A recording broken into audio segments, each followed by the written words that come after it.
Ал қыздар, бүгінгі біздің қазіргі қазақ әдебиетінен өтілетін тақырыбымыз Қасым Аманжоловтың өмірі және қызметі шығармашылығы жөнінде өтетін боламыз.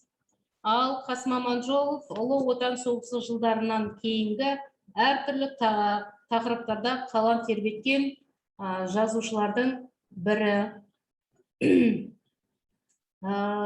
Ұлы отан соғысынан кейін шығарған көптеген туындылары бар. Міне олардың ішінде ұшқыш болғым келеді, самғау сынды көптеген туындыларының қатарында өркендей бер балапан, отаным, ақын өлімі туралы аңыз сынды ұлы отан соғысы жылдарында жазылған белесі биік, өресі кең шығармалары бар. Сонымен Қасым Аманжолов 1911-1955 жылдар аралығында дүниеге өмір сүрген ақын. Міне енді аса көрнекті қазақ поэзиясының төрінен орын алатын жазушының қазақ әдебиетінен орын алатын орны бар. Міне енді Қасым Аманжоловтың қазақтың аса ірі ақындарының бірі, оның көркемдік, эстетикалық деңгейі зор, қазақ әдебиеті тарихында айтулы орынға ие, шығармашылығы поэзиялық туындылардан тұратындығы белгілі. Ақынның әдеби мол мұрасы 7-8 поэмасымен алуан тақырыпта қозғаған шығармалары бар. Қасым Аманжолов өзінің батыл ойлы, шыншыл, терең сырлы, дауылды поэзиясымен танымал болған тұлға. Сонымен Қасым Аманжоловтың өмір сүрген жері бұл Қарағанды облысы Қарқаралы ауданының Қызыл деген жерінде өмір сүрді. Сонымен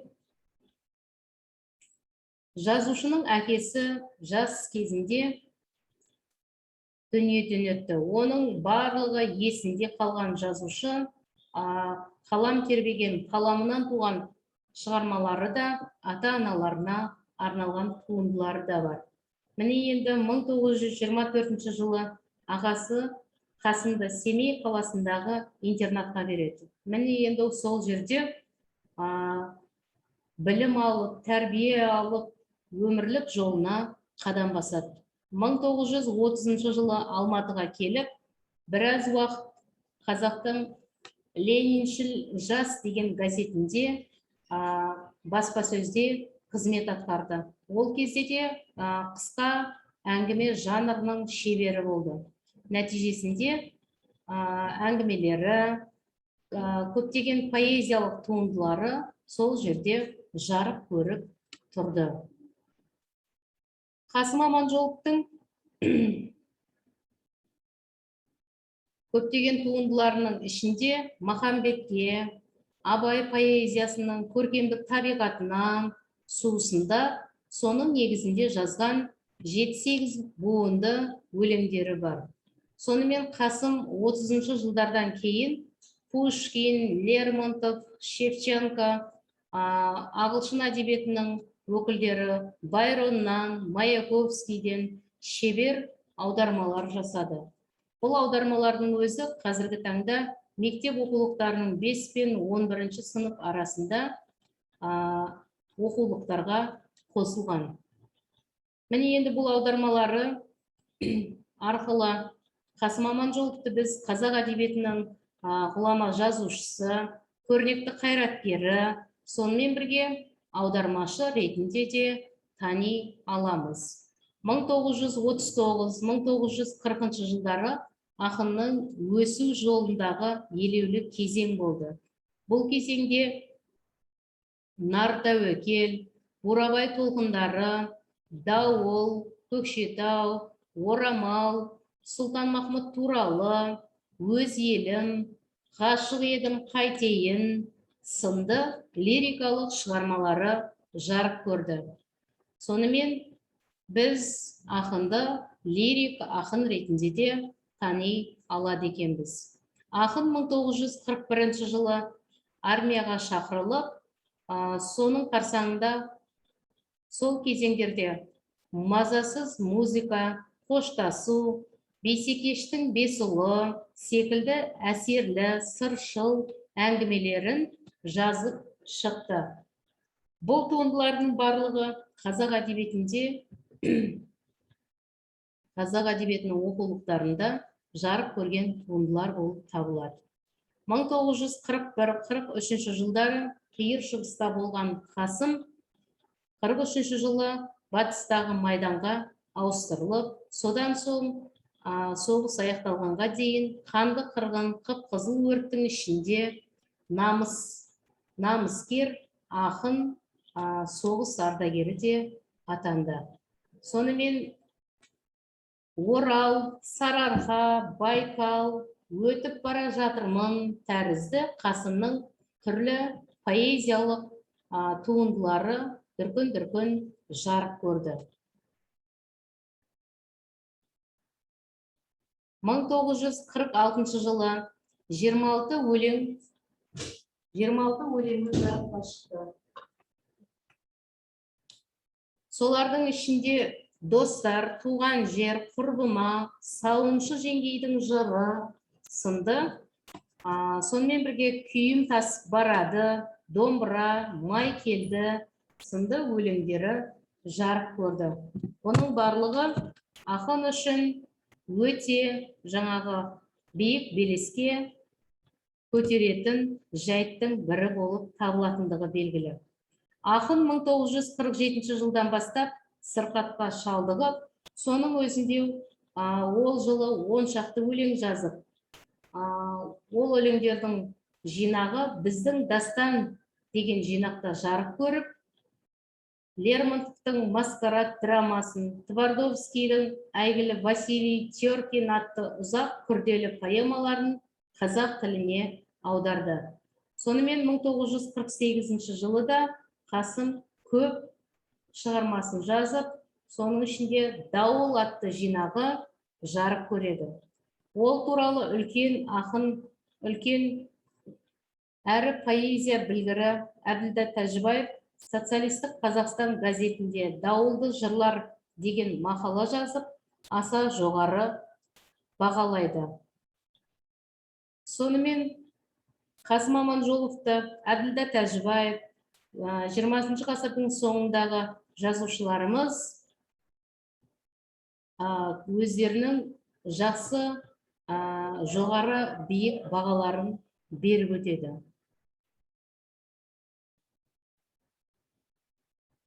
Сонымен Сұлтанмахмұттың жазып кеткенде пікірі бар Қасым Аманжолов жөнінде.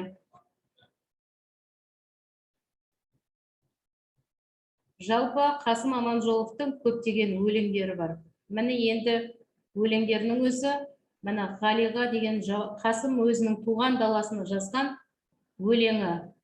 Табиғат анама мен туған тартып, күн болып күлемін мен балқып шалқып, көк дауыл көкірегімде күрсінгенде, бұлт болып арпалысып жалын шарпып деген өлеңі қазақ даласында әлі де күмбірлеуде. Сонымен Қасым Аманжоловтың тағы да Бауыржан деген өлеңіне тоқталып өтейік. Бір дауыл бар, сапырды кеп өрт теңізін, теңселіп темір топан дүние жүзін. Бетіне туған жердің өшпестей ғып, ер жазды өз қанымен жүрген ізін. Нақ сол кезде естідім мен ер дүрбірін, атағы атын алып келді бүгін. Үстінде туған елдің тұрды толқын, Бауыржан Момышұлы деген бір үндеп, ақын Бауыржан Момышұлына арнап әдемі өлеңін жазып өткен екен. Сонымен қазақ поэзиясының хан тәңірі атанған мұзбалақ ақын Мұқағали Мақатаев та Қасым Аманжоловқа арнап көптеген өлеңдерін жазып шықты. Ал енді Қасым Аманжолов жөнінде презентацияға тоқталайық. Слайдты тамашалайық, студенттер.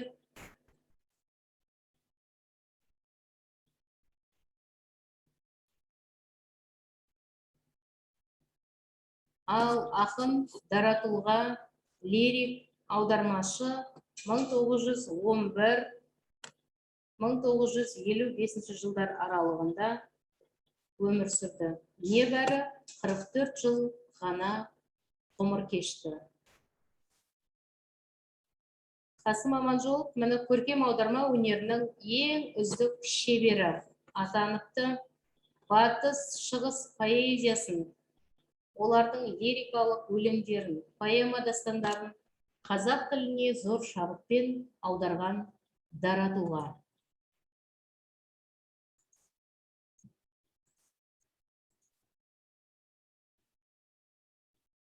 Майданға барған кезінен бастап, майданнан қайтқанға дейінгі кезеңде Қасым Аманжоловтың көптеген лирикалық туындылары жарық көріпті.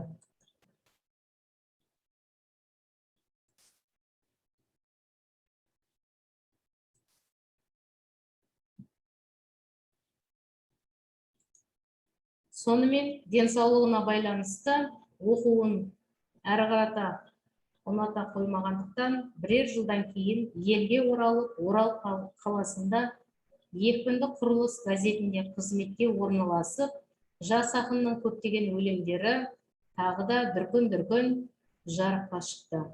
Сонымен әншілік, әртістік өнерге бейім, домбыра, мандолин бастаған бірсыпыра музыкалық аспаптарда еркін ойнайтын ақ көңіл, жайсаң жанның бірі болған.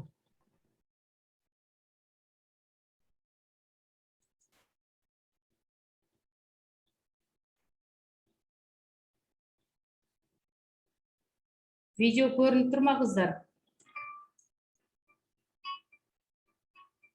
Иә, апай. Ал Қасым Аманжолов жөнінде бейне роликті тамашалайық.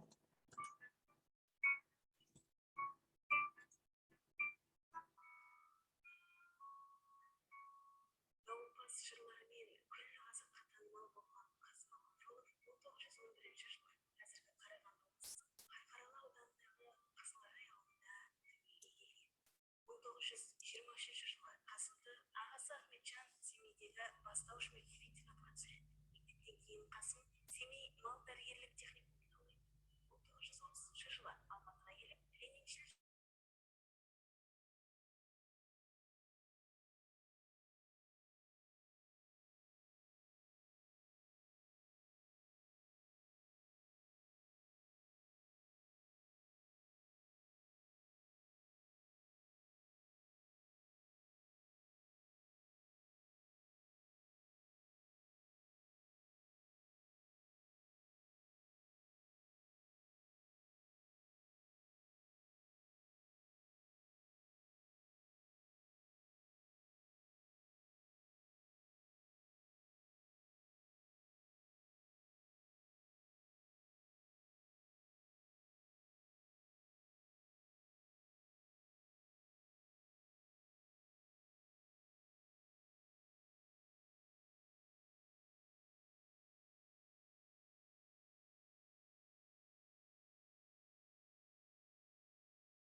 Сонымен қазақ әдебиетінің көрнекті өкілі Қасым Аманжолов жөнінде айтылған дүниелеріміздің барлық мазмұны осындай. Кімде қандай сұрақтар бар, қыздар? Қане, Айдана, Балгерім, Бекен, Олжан, кәне қандай сұрақтарымыз бар? Сендерді несімен тебірентті?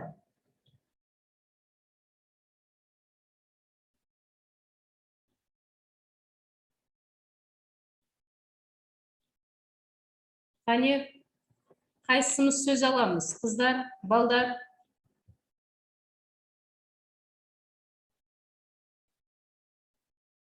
Бекеннің дауысы шықпайды. Қане, Балгерім?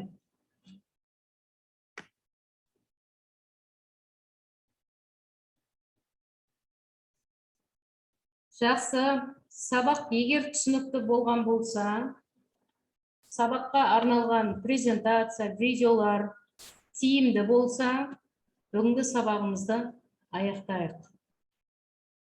Ден қойып тыңдағандарыңызға рахмет, сау болыңыздар.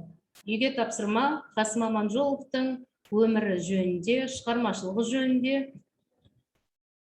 хронологиялық кесте жасап, Дауыл шығармасына сюжеттік талдау жасап келеміз. Естік пе? Жарайды, апай, түсінікті. Жақсы, сау болыңдар.